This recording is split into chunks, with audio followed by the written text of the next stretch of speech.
स्वामीनाथन जी को आज तक नहीं माना। अध्यक्ष जी डिस्टर्ब ना करिए। सभापति महोदय, मेरा टाइम इसमें काउंट नहीं होगा। अरे यार, बेईमानी से जीता है तो ज्यादा ना बोलो। मालूम है कितने बड़े तीरंदाज हो। बेईमान हो, बेईमान हो, बेईमान हो, बेईमान हो। अबे कोई नोटिस नहीं लेता तुम्हें, छोड़ो। सभापति महोदय, मेरी पार्टी के किसी भी मेंबर से हम नंबर कम कर लेंगे टाइम, मेरा टाइम बढ़ा दे। अयोध्या से अवधेश जी क्या जीत गए? आप लोगों को इतनी नफरत हो गई कि एक भी उत्तर प्रदेश का एक बार भी नाम नहीं आया। सभापति महोदय, बेईमान हो, बेईमान हो, बेईमान हो, बेईमान हो।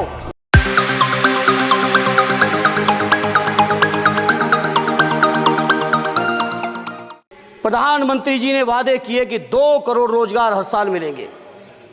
स्वामीनाथन जी, जिनको भारत रत्न दिया है सरकार को, मैं धन्यवाद देता हूं, लेकिन वो धन्यवाद अधूरा है जब तक उनकी सिफारिशों को नहीं मानते हो। 2007-8 से लगातार मांग चल रही है देश में कि स्वामीनाथन जी की जो सिफारिश है किसानों को 1.5 गुना समर्थन मूल्य देने का, एमएसपी की गारंटी देने का, कानूनी हक और अधिकार देने का, उस गारंटी को आज तक नहीं माना। आज तक नहीं माना, आज तक नहीं माना। स्वामीनाथन जी को आज तक नहीं माना। अध्यक्ष जी डिस्टर्ब ना करिए। सभापति महोदय, मेरा टाइम इसमें काउंट नहीं होगा। आप इधर। अरे यार, बेईमानी से जीता है तो ज्यादा ना बोलो। मालूम है कितने बड़े तीरंदाज हो। बेईमान हो, बेईमान हो, बेईमान हो, बेईमान हो, बेईमान हो। चलो, स्वामीनाथन जी की आपने नहीं मानी, एमएसपी आपने लागू नहीं की। कितनी बढ़िया बातें कि खाद पे हम सब्सिडी बढ़ा रहे हैं। पहले 50 किलो को 45 किलो, फिर 45 किलो को 40 किलो, और मुझे लगता है कि एक तीसरा कार्यकाल पूरे होते होते केवल 10 ही किलो बचेगा खाद के कट्टे में, इससे ज़्यादा नहीं बचेगा। मंडी एक नहीं बनाई। आत्महत्या इतनी कर रहे हैं किसान, और किसान अगर अपनी एमएसपी की मांग करते हैं, हजारों किसान यहीं दिल्ली की सीमा पर मारे जाते हैं, और आप सोचते हो कि आपकी बात को कोई समझेगा नहीं। सभापति महोदय, नौजवानों को कितना गुमराह किया गया। नौजवानों से कह दिया गया हर साल 2 करोड़ रोजगार। मैं आज सवाल पूछता हूं अपने नौजवानों की ओर से, बताएं भारतीय जनता पार्टी के लोग, सरकार में बैठे लोग, 10 साल आपने राज कर लिया है, आखिर 20 करोड़ नौजवानों को रोजगार कहां है? अरे छोड़िए यार, अबे कोई नोटिस नहीं लेता तुम्हें, छोड़ो छोड़ो, कोई नोटिस नहीं लेगा तुम्हें। 20 करोड़ नौजवान के रोजगार का हिसाब कहां है? आज 11वें बजट में जब याद आई तो वो भी ट्रेनिंग की बात करते हो। मैं कहना चाहता हूं, आईआईएम, आईआईटी के नौजवानों को रोजगार नहीं दे पा रहे हो। आप सोच रहे हो इंटर्नशिप के इस छोटे से सुगूफे से नौजवान खुश होंगे? देश के नौजवान खुश होने वाले नहीं है। सभापति महोदय, शिक्षा के मसले पर लगातार बजट घटाया जा रहा है, लगातार सरकारी शिक्षा कम की जा रही है, और ये बीजेपी की सरकार की लगातार प्रयास है कि नौजवान शिक्षित होंगे तो सवाल पूछेंगे। देश की जेएनयू से लेके, बीएचयू से लेके, एमयू से लेके जितने बड़े संस्थान हैं, सारे संस्थानों को बर्बाद कर दिया है। एक भी दलित, एक भी पिछड़े, कहीं आपका वाइस चांसलर नहीं है। लगातार जितने भी आपके professor, associate professor, assistant professor की नियुक्तियों में आरएसएस का जब तक कोई फंडामेंटल कोर्स नहीं करेगा, बेसिक कोर्स, तब तक उसकी नियुक्ति नहीं होगी। आप क्या सोच रहे हो, देश नहीं देख रहा है नौजवान? यूजीसी का बजट लगातार कम किया जा रहा है। मेरा खुला आरोप है सरकार पर कि ये सरकार शिक्षा को प्राइवेट करके, शिक्षा को मुट्ठी भर उद्योगपतियों के हाथों में देके, शिक्षा को चुनिंदा लोगों के हाथ में देके, देश के 140 करोड़, जिसमें मैं समझता हूँ 90% लोग गरीब हैं, उन गरीबों के हाथों से शिक्षा को छीनने का ये जो आपकी सरकार षड्यंत्र कर रही है, इसके लिए हम लोग इस मौके पे विरोध करते हैं। लगातार फीस बढ़ा रहे हैं, शिक्षकों की कमी है, रोजगार आप दे नहीं पा रहे हो, सामाजिक असमानता।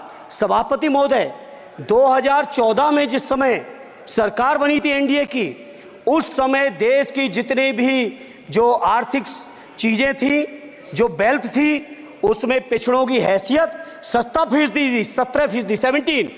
और आज 10 साल की एनडीए की सरकार के बाद पिछड़ों की आर्थिक हैसियत हो गई है केवल 9%। मैं कहना चाहता हूं चुनौती के साथ, वित्त मंत्री अपने जवाब में बता दें, अनुसूचित जनजाति का एक भी व्यक्ति देश में अरबपति हो तो बता दूं, एक भी अरबपति हो तो बता दूं, एक भी दलित को अरबपति आपने बना दिया हो तो बता दो, एक भी पिछड़े को बना दिया हो तो बता दो। आप जवाब में दे देना, आप डेटा दे देना, आप डेटा दे देना, हमारी दबाव नहीं रुकेगी। सभापति महोदय, जब जब बीजेपी की सरकार, जब जब बीजेपी के लोग विपक्ष में रहे तो ओपीएस की बातें किए।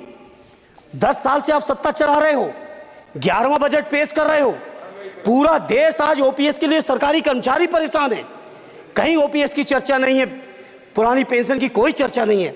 सभापति महोदय, पुरानी पेंशन तो पुरानी पेंशन, हम मांग करते हैं। बहुत बड़े राष्ट्रभक्त आप बनते हो, मैं मांग करता हूं देश के पैरामिलिट्री फोर्सेस को आप पुरानी पेंशन दीजिए। मैं मांग करता हूं, आप राष्ट्रभक्त हैं ना, सीमा पे जो सुरक्षा कर रहे हैं, जो शहादत झेल रहे हैं, मेरी मांग है कि आप उनकी ओपीएस दीजिए। वो आप ओपीएस नहीं दे पाओगे। इसी तरह से सभापति महोदय, देश के अंदर बहुत से ऐसे संविदा कर्मचारी, एक से एक बढ़िया फार्मूला। अब कानूनन मंडल आयोग लागू हो गया तो कैसे पिछड़े और दलितों को रोकें?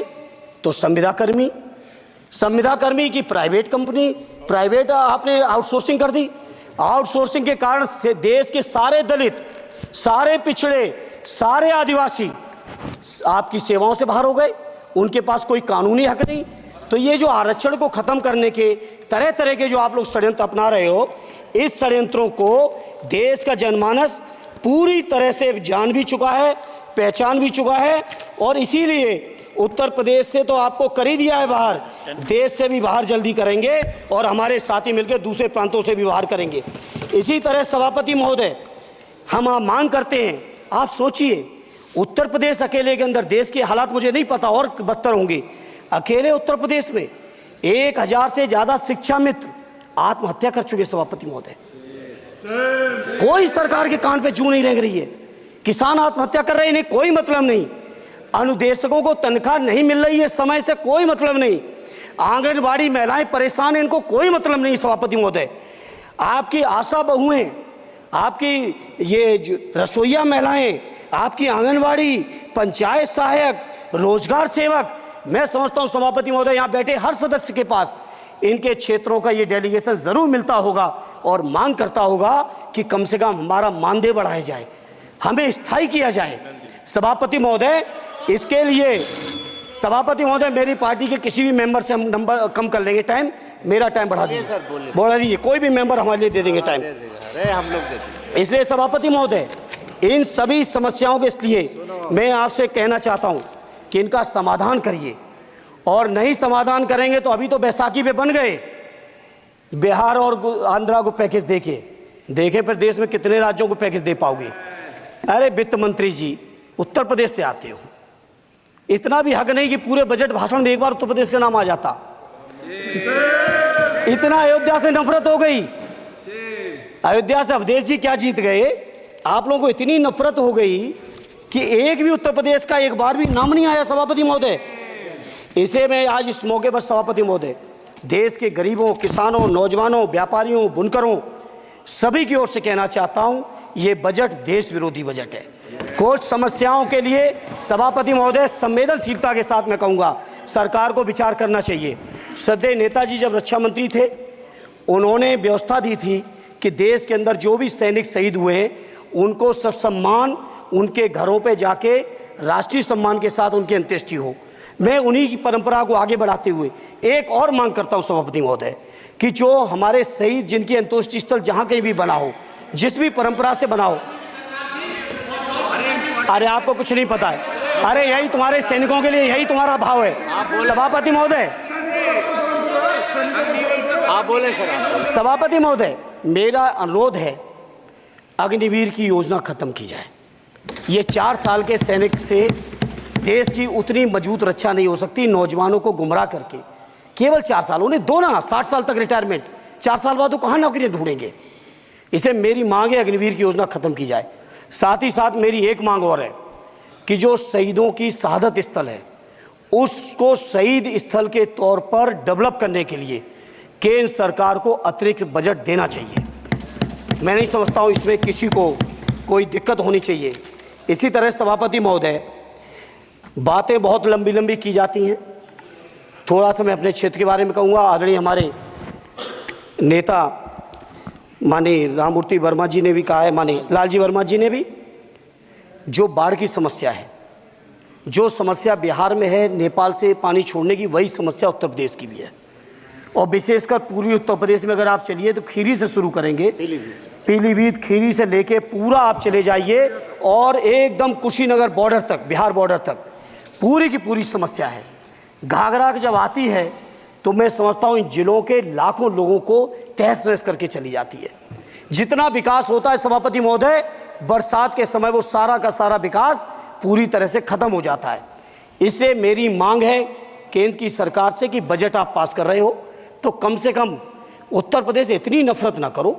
2 बार तो उत्तर प्रदेश की दम पे ही बैठे थे और तब भी ये वित्त मंत्री जी हंस रहे हैं, इनके यहाँ भी आता है, बाढ़ तो जाती होगी महाराजगंज, बसता तो नहीं होगा, कुशीनगर बसता नहीं होगा, आपका मऊ बसता नहीं है, आजमगढ़ बसता नहीं, अम्बेडकर नगर बसता नहीं, बहराइच बसता नहीं, खीरी बसता नहीं, श्रावस्ती बसता नहीं, पीलीभीत बसता नहीं, बलिया बसता नहीं है, कुशीनगर बसता नहीं है, गोरखपुर बसता नहीं है।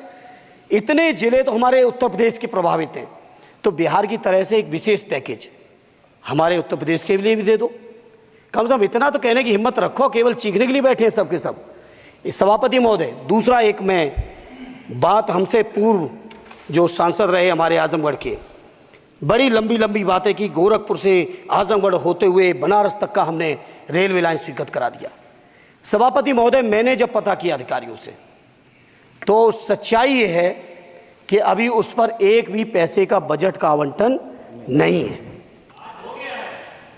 नहीं है बजट का आवंटन। हाँ, आज आप ही ने तो पेश किया बजट, आप ही तो साइन किए हो, निर्मला जी ने तो किया नहीं होगा, आप ही ने किया होगा। तो सभापति महोदय, उस पर बजट भी आए, उस पर बजट भी आना चाहिए। दूसरा सभापति महोदय, ये जो समस्या है बाढ़ वाली, मैं समझता हूँ कोई अकेले मेरी नहीं है, मेरे अकेले क्षेत्र की नहीं है। जो भी संवेदनशील व्यक्ति होगा इस पर जरूर गंभीरता से सोचेगा, उसको सोचे। इसी के साथ मैं अपनी पार्टी की ओर से इस जन विरोधी बजट का पुरजोर विरोध करता हूँ। बहुत बहुत धन्यवाद। INDC नेटवर्क, बदलते भारत के साथ।